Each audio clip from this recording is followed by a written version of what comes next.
Como siempre, agradecido de que ustedes sigan con nosotros aquí en Foco Político con Carlos del Pozo a través de ATV Canal 35 este domingo por la tarde. Nos toca un momento ahora muy grato porque vamos a conversar con una profesional no solo de la comunicación, sino una profesional que tiene grandes matices también, no solo en la presentación de noticias, analista político, actriz, guionista. Está con nosotros esta tarde aquí en Foco Político Yasmín Cabrera, uno de los anchors del noticiario de ACD Media Noticias, que ustedes lo pueden ver cada día a través de su pantalla. Yasmín, gracias por acompañarnos aquí en Foco Político este domingo. ¿Cómo estás? Muy bien, para mí es un honor estar aquí contigo, que me hayas invitado a tu programa. Siempre coincidimos, tanto en los boletines en la tarde, por la Sí. Super 7 en conjunto con Ahora TV, o sea, todo el grupo de ACD Media Noticias, y aquí en tu programa, que me encanta, por cierto, porque haces unas entrevistas muy interesantes en cuanto a contenido y también tocas el aspecto humano. Muchas gracias, Yasmín. Yo de verdad te he dado mucho seguimiento desde antes de estar en ACD Media. Y como analista político, tú has estado también en varios programas haciendo opinión. Entonces, yo quiero que el público que nos acompaña cada tarde conozca un poco de cómo inicias en los medios de comunicación. ¿Qué hay detrás de la formación de Yasmín Cabrera? Bueno, yo empecé hace muchísimo tiempo, primero jovencita, como con 15 años, no sé si recuerdas Mango TV, donde se Claro, claro. presentaban videos musicales. Estaba en un programa allí que se llamaba Video Hits, presentaba videos. Después estuve estudiando actuación, participé en Archivos de la Fiscalía, que eran de los primeros programas de De Miki actuación. Beretón. Ese era de Alfonso Ah, de Alfonso, Rodríguez, ok. era como caso de la vida real y se escenificaban. Entonces, ahí yo tenía como 18 años, luego estuve en Bellas Artes un tiempo, luego estudié comunicación social, estuve en varias emisoras de radio practicando, pero emisoras de música, y mi incursión en el periodismo ya fue finalizando la carrera de comunicación social, en donde mi amigo Paul Pimentel me presentó a su padre, Saúl Pimentel, y empecé a trabajar en Supercanal. Allí empecé como reportera de sociales, luego pasé a reportera cotidiana de cualquier cosa. Con la inexperiencia era muy arriesgada, me metía donde sea, o sea, no tenía un sentido del peligro, que a veces don Saúl me decía, Yasmín, pero yo no te dije que te metieras en ese barrio, no te dije que te metieras en el callejón. Pero bueno, parte de la inexperiencia de cómo tú calculas el costo de ir por la noticia. Luego, cada vez que la locutora faltaba, se enfermaba, don Saúl me ponía a leer la noticia. Y muy arriesgado él, yo con 22 años, y recuerdo que el primer día que me pone a leer en el prompter, a mí me daba diarrea todos los días, cada vez que yo iba a leer, de los nervios que tenía, se me va la hoja. Se me va la hoja y yo, o sea, se va el prompter y yo no tengo las hojas porque uno tiene Sí. que tener la hoja con la noticia que es porque pasan los errores técnicos y yo no la tenía a la mano y yo empiezo, o sea, se me hace un desorden, empiezo busca y me sacan del aire. Ese fue el primer día que me dieron la oportunidad de leer. Gracias a Dios que me lo perdonaron. Y bueno, y luego de ahí estudié una maestría en Relaciones Internacionales en la UAS. Me llamó muchísimo la atención como el pensum, conocer los conflictos mundiales. Después me interesó muchísimo el tema y apliqué para la Organización de Estados Americanos una beca. Apliqué para Estados Unidos, pero se encontró una oportunidad en Argentina y ahí estudié estudios internacionales en Torcuato Di Tella, que es una universidad en Buenos Aires. Ahí duré 2 años, luego volví. También concomitantemente hice arte, o sea, continué con mis estudios de teatro, porque siempre me ha gustado mucho el Sí. arte. Y cuando volví, duré un tiempo publicando en el Listín Diario, Análisis Internacionales, una página que se llamaba Acontecer Mundial, que salía los domingos.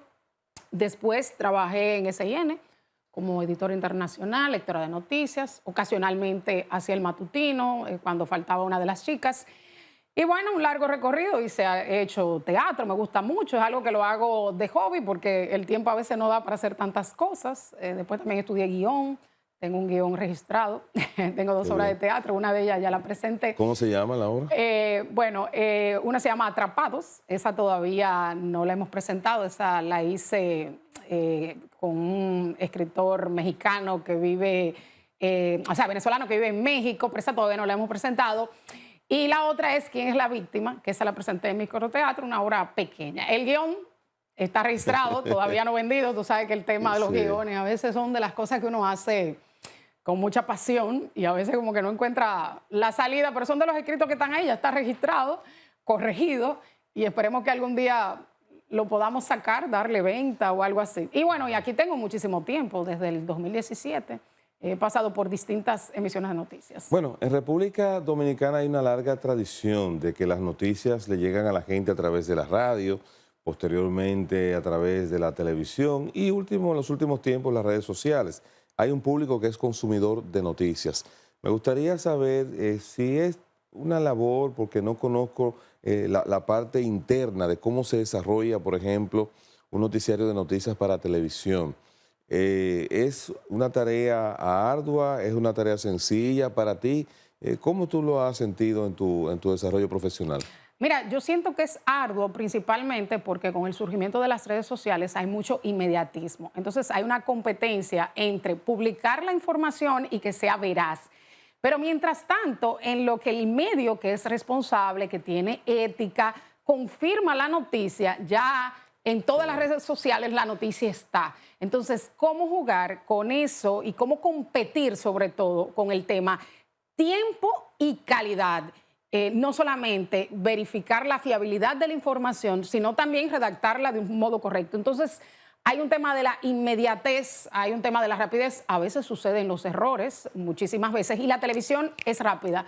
Es muy dinámica, es rápida, que de hecho una historia se puede crear a las 11 de la mañana y ya a la 1 de la tarde, por ejemplo, que es cuando se da el noticiero, sucede otro hecho e inmediatamente, a pesar de que esa historia está editada, nosotros como lectores tenemos que cambiarle el intro, que es la parte que leemos. O sea, ser creativos en el tema de adicionar la información, y si se cayó la historia, pues inmediatamente te llaman y le dicen a la persona que está en cámara, esa historia se cayó, tenemos que leer otra cosa. Nos hemos visto, por ejemplo, en la situación de que pasa algo inmediatamente. Yo leo con Gustavo Olivo y Gustavo me dice, Yasmín, ya pasó otra cosa, búscalo inmediatamente. Lo buscamos inmediatamente en internet, lo buscamos en nuestras páginas, en nuestros periódicos, y tenemos que cambiar rápidamente el intro. Entonces, por ello, la gente a veces entiende que el rol de lector es solamente leer, o sea, tú no tienes que investigar, pero no es así. Porque cuando surgen estos temas de que ya pasó, uno tiene que improvisar. Y hay que improvisar de un modo que sea redactado. O sea, porque no podemos dar opinión. O sea, no digo que no sea sencillo, es la forma de elaborar esa noticia que es distinta a la de un programa de comentarios, que es, por ejemplo, a lo que tú estás acostumbrado, que si pasa algo de último minuto, bueno, tú das la noticia, la comenta a tu manera, siendo tú. Pero en nuestro caso hay que dar esa actualidad, modificar esa información y al mismo tiempo, en fracciones de segundo, organizarla en la cabeza de un modo que se vea imparcial, sin poner puntos de vista, sin subjetividad, solo el hecho. Entonces, por eso yo entiendo que el locutor debe tener una formación integral. No necesariamente ser periodista, hay muy buenos comunicadores que no son periodistas, pero sí estar al tanto. Porque también ese prompter, que todos te lo escriben, se puede ir. Sí. Entonces, a veces hay tiros en vivo, a veces el audio se daña, a veces el periodista... hay una cobertura, entonces hay que improvisar. A veces te deja un buen rato en la cámara y te hace así la productora. Y tú dices, oye, ¿pero qué más voy a decir? ¿Eso qué significa? Que te extienda, que te extienda. Bueno, Madeline sabe de eso, ella está riendo, porque yo he trabajado con ella y hay que sacar de abajo. Madeline es nuestra productora. Sí. Bueno, tú tienes la responsabilidad de ser parte de la cara de un noticiario importante, hace de media, ¿verdad? A través de la plataforma también ATV Canal 35 y todos sus medios. Que la gente te perciba con una imagen de seriedad, de objetividad, de credibilidad. ¿Cómo tú logras apartar las emociones que te van generando una cantidad de noticias que muchas veces tienden a ser impactantes? Por ejemplo, noticias de corte donde se afecta la integridad de la familia, niños, los animales que de por sí también generan bastante sensibilidad. ¿Cómo tú has logrado separar tus emociones personales de la información que tú le vas a comunicar al público? Mira, yo creo que hay líneas rojas, o sea, hay un tipo de noticia que definitivamente afecta tu sensibilidad. Por ejemplo, ahora que yo soy madre, pues claro, cada vez que yo veo una noticia que hay una madre que mata a un niño, que hay un padre que maltrata a un niño, pues claro, me toca más.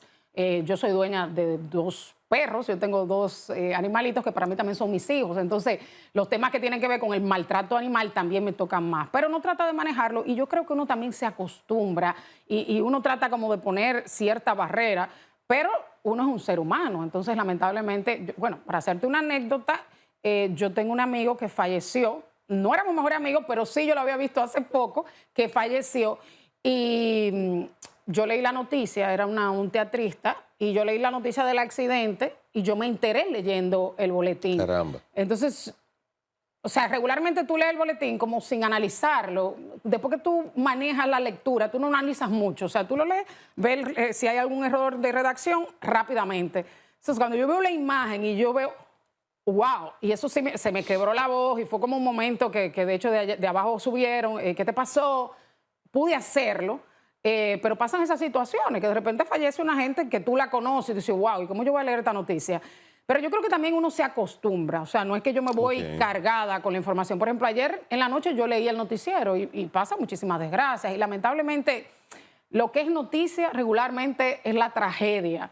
Pero yo creo que uno como que se acostumbra y se pone como ese traje medio de actor y trata como de no involucrarse. No obstante, es bueno tener siempre como algo de humanidad, darle como ese sentido humano a la noticia. Y yo trato que si la noticia es triste, darle otra entonación, porque también es importante como esa forma de comunicar, que la gente te vea que tú sientes, te vea que tú eres un humano. Y eso es uno de los cambios más grandes que ha tenido la lectura de noticias. Por ejemplo, cuando yo empecé, era muchísimo más rígido todo, el locutor no hablaba mucho, de hecho, se engolaba un poco más la voz. Ahora se estila la naturalidad.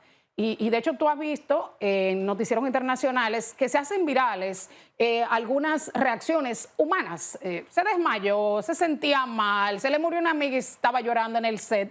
Y la gente lo toma bien, porque la gente ve la parte humana de ese lector. O sea, ¿cómo te impactó una noticia? ¿Cómo tú le das algún gesto de tristeza o algún comentario de algo que te indigna sin ser muy opinativo? Y eso es bueno, porque eso le da como cercanía a la gente y se comunica mejor. República Dominicana hasta ahora, los medios de comunicación, por lo menos que se dedican a la presentación de información noticiosa, se han mantenido apegados a un código de ética en la vestimenta. Sin embargo, uno se va a países de Europa, en el caso, por ejemplo, de México, uno ve que la imagen de la mujer pues no simplemente está al frente de la pantalla para dar informaciones, sino que también ha habido una revolución en su vestimenta y es común en esos países ver que aparezca una mujer, por ejemplo, mostrando más de lo debido a la hora de presentar una información noticiosa de seriedad, pero también lo propio está ocurriendo con las presentadoras del clima. ¿Qué te parece a ti esa evolución que van presentando los medios de comunicación en esos países? ¿Tú estarías de acuerdo con eso? Yo creo que aquí no hay un código de ética al respecto. Yo veo muchas presentadoras que de hecho, o sea, yo estudié cómo vestirme para televisión. A veces uno hace un rejuego, uno es tan rígido, pero yo sí hice cursos de imagen, los colores que van, los colores que no favorecen a la televisión, los que hacen moire, que son los que... Sí, lo que rompen la sincronía de las cámaras. Claro, y los que te quedan bien también, porque hay un tema de la colimetría, que todo depende de la estación, porque ya eso es como para tú verte mejor, para armonizar. Pero la lectura tiene sus códigos y cada día se está rompiendo eso más. Cuando yo inicié, todas vestíamos en chaqueta. Yo recuerdo que yo tenía una colección de chaquetas, colores sobrios, nada muy escandaloso, nada muy llamativo. Y yo ahora, yo sí veo presentadoras de noticias con brillo, con muchas arandelas, con encajes de día. Entonces sí yo entiendo que no estamos tan rígidos. O sea, las presentadoras ahora no solamente son figuras también. Antes el presentador de noticias era más como una vía a través de la cual se informaba y por eso también como que era invisible, era como esa persona que transmitía, era más sobre y tú dabas la información. Ahora los presentadores también son figuras que opinan, que visten bien, que salen en revistas como modelo de cómo vestir. La gente lo sigue en Instagram y eso ha hecho que tú tengas mayor fama. O sea, que los focos estén puestos más en ti. Y muchas son referentes de vestimenta y no necesariamente de cómo debe ser la noticia. Yo respeto mucho el estilo de cada quien. Creo que si tú no debes distraer a la audiencia con tu ropa. O sea, sí entiendo que puede haber mayor apertura, como de hecho hay actualmente, y como de hecho se ha evolucionado, pero creo que hay líneas rojas. Hay líneas rojas como enseñar demasiado la pierna, de que la gente se murió alguien y la gente se entretenga con tu pierna. Que el arete sea excesivamente grande, la gente no esté atento a la noticia, sino del arete. Entonces yo creo que hay que saber conjugar. No quiere decir que un día yo no me ponga un aretico grande, pero debo entonces la ropa ser un poco más cubierta. Y el tema de que depende de lo que tú hables, yo entiendo que tú no puedes estar muy provocativa, porque es como un mensaje distorsionado. Tú estás hablando de una desgracia, de alguien que se murió, y tú estás con una mini. Pero vemos en muchos países formato como Univisión, Sí. programas matutinos que son más ligeros, programas más sensacionalistas, como las mujeres están muy sexys y buscan, de hecho, mujeres muy llamativas, mujeres muy curvilíneas, que yo creo que tampoco debería ser. O sea, el presentador debería representar diversidad. Entonces también hay como una línea de esas mujeres que tienen la figura perfecta en cuanto a lo que es perfecto en la actualidad, porque sabemos que la belleza es relativa y cambia con cada década, y no debería ser así. Tenemos que hacer un contacto de publicidad, Yasmín, pero vamos a regresar porque quiero aprovechar y colocar el foco político de la semana. ¿Cómo Yasmín Cabrera ha percibido la evolución del panorama político, no solo en República Dominicana, sino también en América Latina y el mundo? Vamos a pasar una mirada porque sé que está siempre muy actualizada con lo que está aconteciendo en el día a día. Ya regresamos en Foco Político, no se vaya.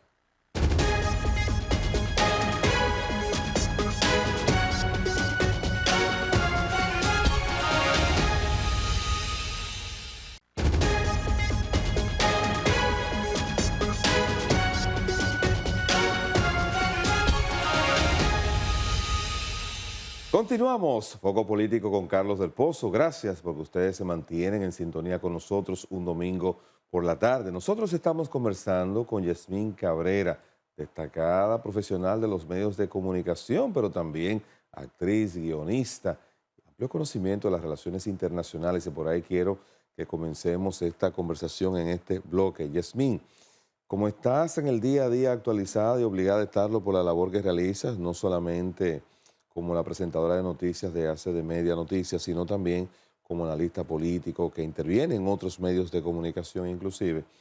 ¿Cómo tú ves la situación que se ha dado estamos en la asamblea número 79 de la ONU, y entonces hay una situación en Venezuela y los discursos ni las acciones de la ONU han servido para que esa situación pues haya podido llegar a un mejor término que lo que se está presentando? ¿Qué te parece a ti esta situación? Mira, yo creo que como está configurada Naciones Unidas, fue después de que finalizó la Segunda Guerra Mundial con la finalidad de evitar conflictos. Y lamentablemente, como está configurada, el poder de veto que tienen los representantes del Consejo de Seguridad de Naciones Unidas ha imposibilitado la resolución. Representa los centros de poder porque las reglas del juego las ponen los ganadores, y siempre ha sido así, después de cada guerra, el establecimiento del orden mundial.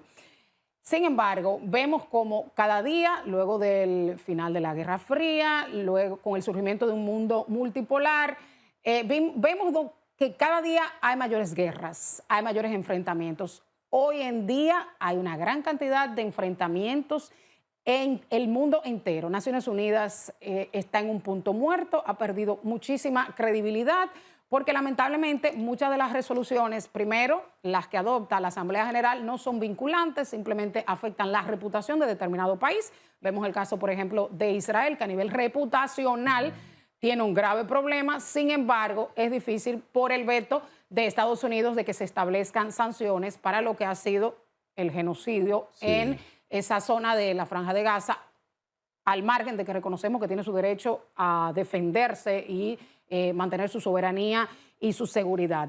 Yo entiendo que hay muchos focos de tensión, y lo cual es muy peligroso. El tema de Medio Oriente, ahora con la escalada en el Líbano, también el tema de Rusia, que tiene pues una añoranza de ese imperio ruso y se quiere expandir, y el tema de Occidente, que ha tratado de que la Unión Europea, la OTAN, se extienda cada vez más en esas zonas de Europa del Este, que eran zonas de influencia de Rusia. Pero también tenemos conflicto en Asia, tenemos el tema de China, cada vez creciendo más, siendo uno de los principales competidores con Estados Unidos en términos comercial, porque hay diferentes guerras, o sea, hay la guerra del enfrentamiento, del derramamiento de sangre, la guerra comercial, de la subida de aranceles, que eso se combina con un discurso nacionalista, que es lo que vende, por ejemplo, Donald Trump y otros gobiernos de derecha, de que vamos a defender la soberanía nacional.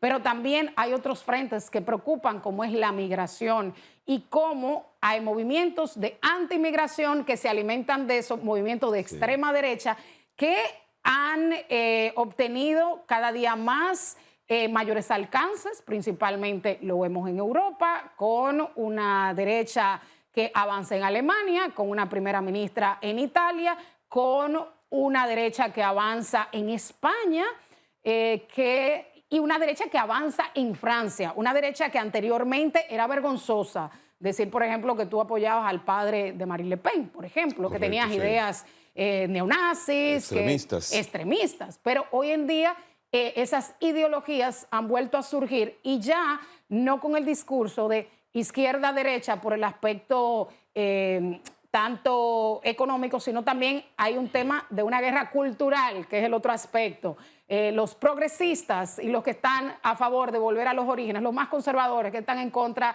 de las aperturas del aborto, de los grupos LGTBIQ, que cada día se aumenta una letra.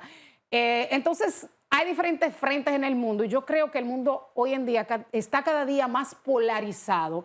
Y la Internet también, que juega un rol fundamental en la polarización de todas esas formas de ver la vida, todas esas formas de gobierno, porque cada vez que tú buscas en Internet una información, ese hashtag te sigue apareciendo. Entonces, el Internet ha aumentado la división en las sociedades y yo entiendo que ha imposibilitado cierta cohesión, que nos pongamos de acuerdo y ha alimentado esos grupos extremistas. Entonces, hoy se dan varios frentes y otra de las guerras es la tecnológica, porque ya no solamente hay un tema de que me vas a atacar, veo que tus unidades están desplazadas, sino que ya te atacaron, ya hay un ataque cibernético, por ejemplo, ya hay un ataque de desinformación que puede hacer que tú pierdas las elecciones, por ejemplo, como dice Estados Unidos, que influyó Vladimir Putin en las elecciones donde perdió Hillary Clinton. Entonces yo entiendo que hay mucha polarización, hay mucho extremismo y hay demasiadas guerras. Entonces, la credibilidad de los organismos internacionales se ve muy cuestionada. Y vemos, por ejemplo, no solamente el aspecto de Naciones Unidas, sino también el tema de la OEA, que se ha vuelto como en un organismo donde no se resuelve nada. O sea, vemos cómo América Latina está convulsa, tiene gobiernos de derecha, de izquierda, que yo no veo mucha diferenciación, excepto de que quieren afianzarse en el poder y perpetuarse en el poder. O sea, hay mucho del discurso de que somos izquierda, somos derecha, y hay mucho populismo de que yo te voy a salvar. Pero en términos de la agenda programática de esos gobiernos, excepto Milei, que sí tiene una agenda de políticas públicas y de ejecutorias, sí, libertarias, los demás tienen más de lo mismo. Entonces, sí hay mucho autoritarismo y sí hay mucha desesperación por parte de la población que hace que esos grupitos puedan tener mayor protagonismo y que esos líderes y esos salvadores puedan llegar y perpetuarse en el poder. Vemos Bukele, por ejemplo. Bukele resolvió la seguridad, pero ¿a qué costo? Sí. Al costo de la libertad. Ahí dentro de esas guerras tenemos que analizar también lo que es el factor religioso. La Iglesia Católica, que mantenía hegemonía durante tantos siglos y que había que mantenerse prácticamente bajo su dirección y conducción religiosa y hasta moral, ha tenido que ir cediendo ante el avance de otras religiones, pero también de esos propios grupos que han surgido, que si la Iglesia se opone, pues parecería, da la impresión de que tiene la fortaleza hasta de hacerla desaparecer. Vemos un papa que ha tenido que aceptar, por ejemplo, y cambiar el discurso en torno a la homosexualidad, de abrir un espacio en la iglesia y un lenguaje amoroso y que eso en otros tiempos era prácticamente inaceptable. Entonces, ¿tú crees que los musulmanes, lo que estamos viendo en Europa, eso va a seguir extendiéndose también en América, ese auge, ese crecimiento? El tema de los musulmanes podemos relacionarlo con el tema de la baja natalidad en el mundo y es un tema hasta preocupante. O sea, ya la gente no quiere tener muchos hijos y veremos en un futuro la proporcionalidad que va a haber de musulmanes versus otras religiones. Eso me preocupa un poco en el sentido de cómo se va a configurar en un futuro, porque la tasa de natalidad también te da las configuraciones de poder, ¿verdad?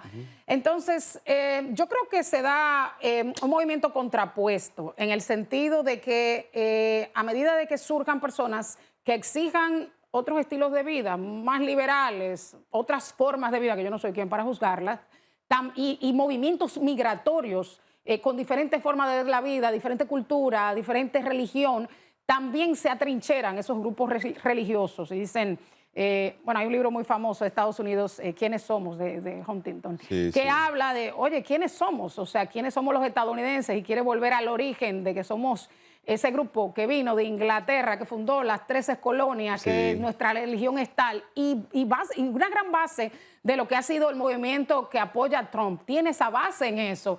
Y hago la comparación porque es hasta paradójico que un presidente con tantos casos penales abiertos todavía tenga ese gran apoyo, y gran parte de ese apoyo es del grupo conservador, que sienten que sus valores están siendo tocados Y amenazados. y amenazados. Pero eso tiene que ver mucho también la migración. Entonces hay un tema de que mientras se produce ese proceso de querer fusionar, de la migración, de que todos somos iguales y que no hay frontera y hay valores universales, pues esos grupos quieren volver a su yo, volver a su identidad. Y yo creo que sí, que hay un gran extremismo en estos momentos, en esos grupos, a pesar de que estamos en el siglo XXI. Y dice, ¿cómo personas que tienen esa mentalidad tan retrógrada? Yo creo que es como hasta un comportamiento de sociología, de que la gente se quiere arraigar y juntarse con los que parecen y tienen cada vez posturas como más extremas, Los cuando iguales se debería juntan. ser todo lo contrario. Tú te imaginarías que en un mundo donde hay tanta migración, donde tú tienes acceso a internet, donde tú sabes lo que está pasando en otro mundo, donde tú te puedes juntar con personas de cualquier nacionalidad, tú tendrías una mente más abierta. Pero yo entiendo que eso es objeto de estudio en la sociología, en la psicología, de que a medida que se dan esas interacciones, los grupos se sienten amenazados y se afianzan en su creencia. El fenómeno de la globalización, pues sin embargo, ese fenómeno, si uno ve lo que sigue pasando hasta este minuto en Afganistán, donde la mujer, a pesar de los avances y las libertades que ha logrado en esta parte del mundo y en Europa, pues los talibanes le imponen que no pueden ni siquiera hablar en las calles, no pueden ir a las escuelas, deben estar cubiertas completamente. Entonces uno dice, son culturas diferentes, estamos en el siglo XXI, son religiones diferentes, pero lo que está propiciándose en esa corriente es de que a través de esas prácticas muchas veces fundamentalistas, extremistas, eso está llegando de alguna manera también por el mismo debilitamiento de la religión católica y la religión protestante, que en el caso de los Estados Unidos. Entonces, ¿hacia dónde tú crees que pudiera seguir avanzando ese estado de situación que vemos de atraso, de represión, de extremismo que estamos viendo, y cito el caso nuevamente de Afganistán, hacia otros países de la región de latinoamericana? Mira, volviendo al tema de Afganistán, yo creo que, aunque sea una práctica retrógrada, mucho de lo que se ve es consecuencia de quizás una venganza contra Occidente. O sea, es una reacción a los años de colonialismo, de que, aunque no es la forma, y claro, yo condeno, y yo creo que en derecho internacional hay líneas rojas, Sí. hay crímenes de lesa humanidad, hay genocidio, hay crímenes de guerra, que no importa dónde tú estés, no importa que tu cultura te lo permita, pueden ser perseguidos. Por eso hay Corte Penal Internacional, por eso hay países que están en el Estatuto de Roma. O sea, tenemos grados de civilidad para lograr detener esas prácticas, por ejemplo, las ablaciones en África, los matrimonios en la India, la diferencia en la India de que si tú perteneces a otra casta no te puedes casar conmigo, las lapidaciones de mujeres porque le fueron infiel delante de muchos, los linchamientos, por ejemplo, ya que hablabas de América Latina, vemos linchamientos en Perú, en Bolivia, en lugares donde el Estado no llega y la gente no confía en la justicia. Bueno, vamos a lincharlo. Entonces, yo creo que sí, que el derecho internacional y hay un consenso internacional de que hay líneas rojas y que esas líneas rojas traspasan cualquier forma de cultura. Pero también hay un movimiento en contra de todo lo que ha sido esos años de imposición, de colonización, de explotación de recursos de esos países subdesarrollados, de esos países pobres. Entonces, ahí hay un grado de responsabilidad muy grande por parte de los países occidentales más avanzados por años de explotación, que una vez estos grupos tienen el poder, dicen, oye, yo no quiero nada de lo tuyo, tú me estás imponiendo tu agenda. Entonces, qué bueno sería como que se respeten un poco las formas de gobiernos y, claro, con las líneas rojas, porque si bien es cierto que hay un principio de inviolabilidad de los estados, de soberanía nacional, también hay una responsabilidad por proteger en la comunidad internacional. Pero hay como, es una línea como muy delgada. Es una línea muy delgada, algunos entienden, hay ciertos casos que hay que intervenir, pero en algunos casos intervenir ha sido peor. O sea, la medicina ha sido peor que la enfermedad, como dicen por ahí, la cura es peor que la enfermedad.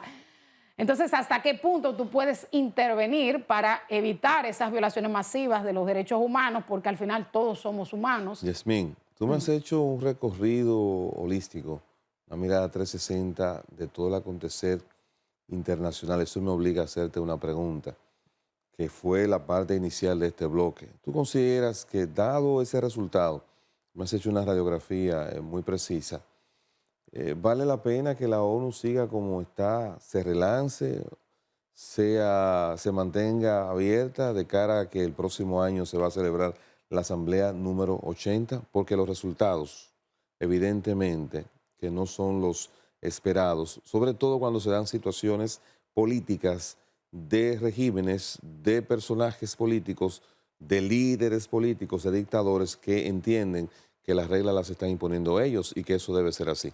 Mira, yo creo que sí, que es completamente infuncional. Ahora, depende mucho de los estados. O sea, Naciones Unidas es horizontal, no es vertical. Entonces, hay un tema que depende de la buena voluntad de esos estados que están allí ocupando ese Consejo de Seguridad. Como el mecanismo de votación no permite apertura, al menos que ellos entiendan que ya el tema de costo-beneficio sea muy alto, que el costo de mantenerlo así sea muy alto, pero mientras les sirva a sus intereses, difícilmente se pueda modificar. O sea, es complicado porque vemos un Estados Unidos, por ejemplo, que quiere mantener su poder y que continúa a rajatabla, por ejemplo, apoyando a Israel y es inflexible en esa posición. O sea, te estoy hablando de Israel por un tema de un conflicto abierto que ahora. Pero también vemos un Rusia que no, que se mantiene ahí con su poder de veto porque quiere continuar expandiéndose. Pero vemos un China que dice, yo no intervengo en los asuntos de los otros estados y no le importa. ¿Por qué no le importa? Porque también viola derechos humanos. Entonces dice, no te metas conmigo, yo no me meto contigo.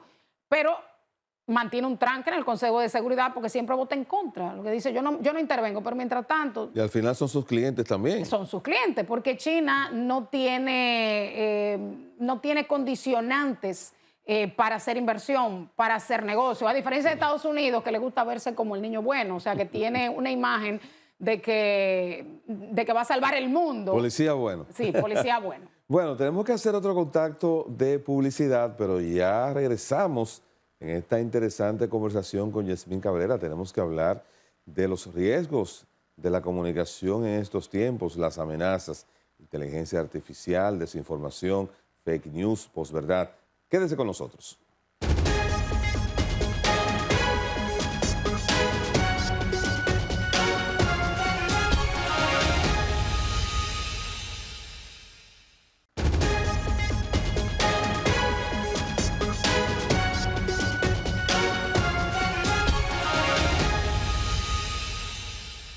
Gracias porque continúan con nosotros en Foco Político con Carlos del Pozo a través de ATV Canal 35. Nosotros aquí hemos tenido pues una interesante conversación y todavía nos queda un poco más con Yasmín Cabrera, un talento de la República Dominicana que está en los medios de comunicación y usted ha visto pues el recorrido que ella ha hecho sobre las problemáticas que están afectando al mundo. Una visión que solo la puede ofrecer una persona que realmente está actualizada, pero sobre todo que cuenta con los elementos, la preparación necesaria para hacerlo y emitir pues, sus consideraciones. Quiero ahora abordar con ella, entrando en materia con el tema de la comunicación, los riesgos, y ella hablaba de la desinformación. Recuerden que en las guerras la primera víctima es la verdad.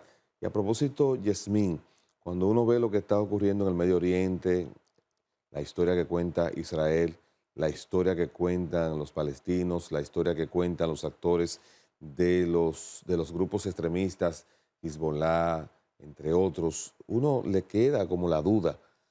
¿Quién está diciendo la verdad? En el caso de la profesión que tú y el día a día que tienes que enfrentar, eh, ¿cómo tú logras contrarrestar la desinformación? ¿Qué cosas tú tomas en cuenta para validar la información que te está llegando, que tú sabes que tiene que servirla y estás poniendo en riesgo tu credibilidad? Mira, todo depende. En el caso de la opinión, uno dice que uno es objetivo, pero nadie es objetivo. Lo que sí uno trata de ver las dos miradas, de contrastarla y de presentarla según el grupo, por ejemplo, ya que pusiste ese ejemplo, según el grupo Hezbollah, esa es su narrativa de la guerra y la narrativa de la guerra y la justificación de la guerra del gobierno israelí. Y al final tú asumes tu criterio. Pero hay que tratar de ver las posiciones contrastadas. Y tú decías un tema muy importante, que a veces uno no sabe a ciencia cierta qué fue lo que ocurrió, porque el gobierno tiene su narrativa y el opositor tiene su narrativa. Y se da mucho en la guerra, porque en la guerra hay un tema de la moral de los soldados. Y hay un tema también que puede tumbar gobierno. Yo decía, por ejemplo, el caso de el peligro que corría Vladimir Putin cuando, en una medida arriesgada y audaz, Volodymyr Zelensky incursiona en su territorio. Entonces, pero de aquel lado, Vladimir Putin decía, no, eso fue una escaramuza. Del lado de Ucrania decía, no, hay importantes bajas. Entonces, ¿cómo se maneja la información y cómo también tú puedes manejar eufemismos? Cómo determinado eufemismo, determinada palabra disminuye el impacto que pueda dar esa Exacto, información. Por claro. eso en la guerra se habla de bajas, porque no es lo mismo decir bajas que decir muertos. Cuando tú dices, hubo 15 bajas, el que te está escuchando Minimiza el efecto. minimiza el impacto. Sí. Ahora, murieron 15 niños. Entonces, el lenguaje sí importa, cómo se dicen las cosas. Y a veces los gobiernos en su narrativa dicen algo de verdad y después maquillan lo demás. O en la selección de los datos dicen mentira, porque en la selección de los datos también hay una forma Claro. de cómo combinar los datos. Y bueno, para eso existen las relaciones públicas y todo el mundo tiene relaciones públicas y por eso cuando llega esa nota de prensa de relaciones públicas hay que analizarla bien y saber qué es noticia. Por eso, cuando un reportero va a cubrir una actividad, tú no te puedes llevar de la nota de prensa, hay que hacerle la pregunta del momento al funcionario y después, pues poner el primer párrafo que te puso la relacionadora pública, porque en ese intro que te puso la relacionadora pública, lo que hay es una información positiva. Entonces, también el enfoque de la noticia te da otra verdad, cómo tú la digas y cómo tú tratas los números. Y cómo tú comparas los números, porque dependiendo con qué año tú haces la comparación, la economía está bueno, sí, pero ¿en relación a qué año? Sí, ¿Qué sí. quiere decir bueno? Entonces, hay mucho de manipulación de la información. El mundo actual es complicado porque los gobiernos tienen influencia, porque la publicidad que te colocan tiene influencia, porque hay una autocensura que tienen que ver también con el aspecto económico, porque ¿de qué viven los medios? Entonces, ¿cómo tú te manejas? ¿Hasta dónde se debe o no llegar? O no llegar. Y hay otro tema, no solamente eso, algo que va más allá, la seguridad nacional. Cierto. Tú tienes una información que tú quieres dar, tú quieres ser transparente, pero va a afectar la seguridad nacional. ¿Es prudente decirle? ¿Costo-beneficio? O sea, hay temas que de verdad se le critican, por ejemplo, al gobierno, que tiene que ser transparente. Sí, pero hay temas que te pueden ocasionar una guerra, que te pueden ocasionar, bueno, en economía es muy sabida la frase de que a veces es el rumor que te da una debacle, no lo que sucede, sino lo que parece estar sucediendo, lo que pueda suceder.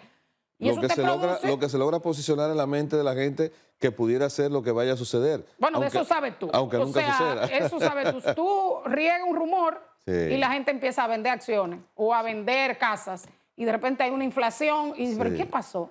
Se regó un rumor. Claro. Entonces, hay un tema también de la seguridad nacional. Hay una información que tú tienes, bueno, tú opinas, yo no opino. O sea, no opino diariamente sobre temas nacionales, pero quizás tú manejas esa información que tú hasta por costo-beneficio, por cuidar tu país, porque tú amas tu país, tú no la das porque puede ser el mal puede ser mayor que el beneficio de darla.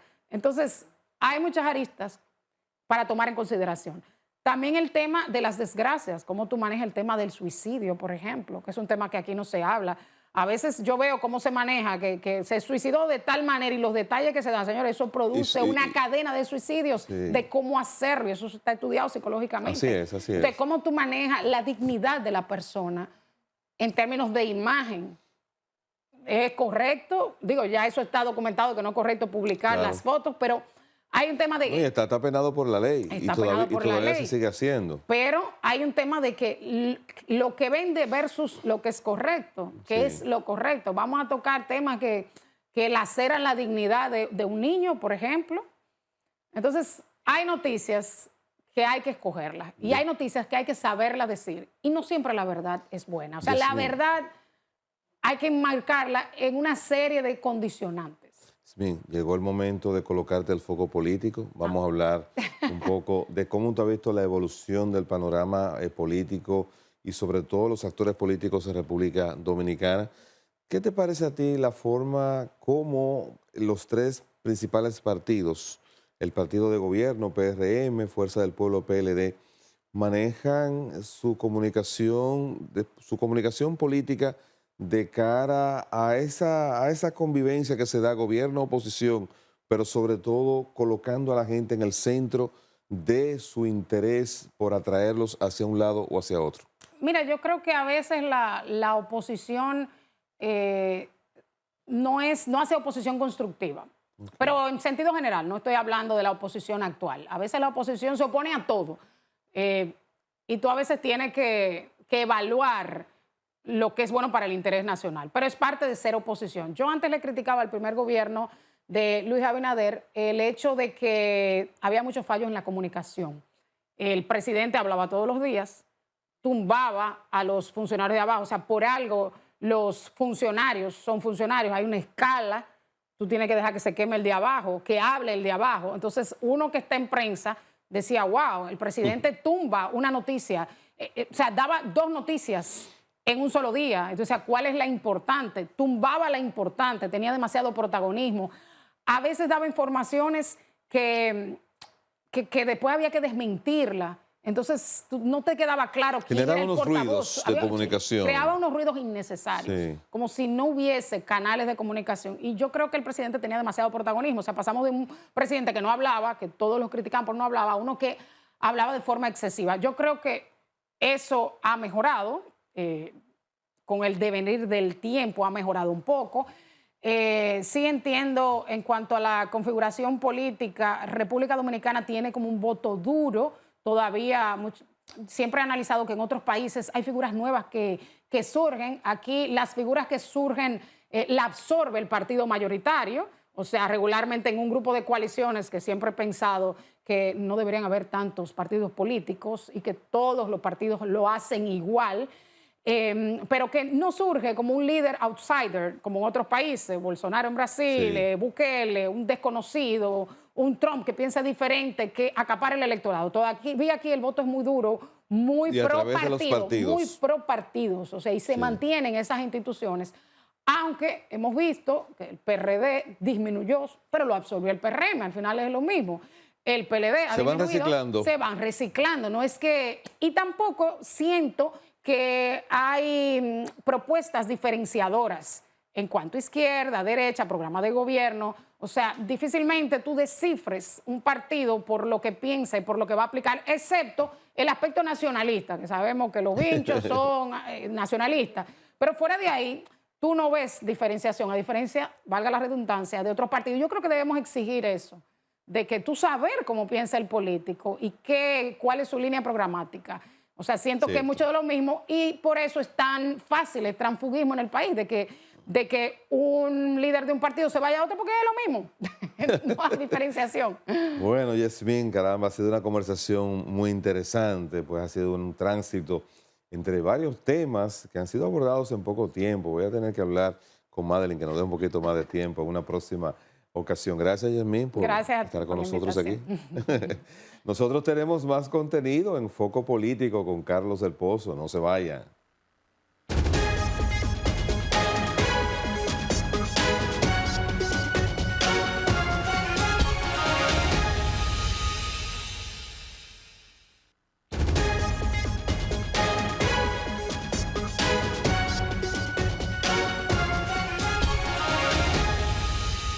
Y de esta manera llegamos al final de Foco Político con Carlos del Pozo por ATV Canal 35, invitándoles a que el próximo domingo nos vuelvan a sintonizar a las 2 de la tarde.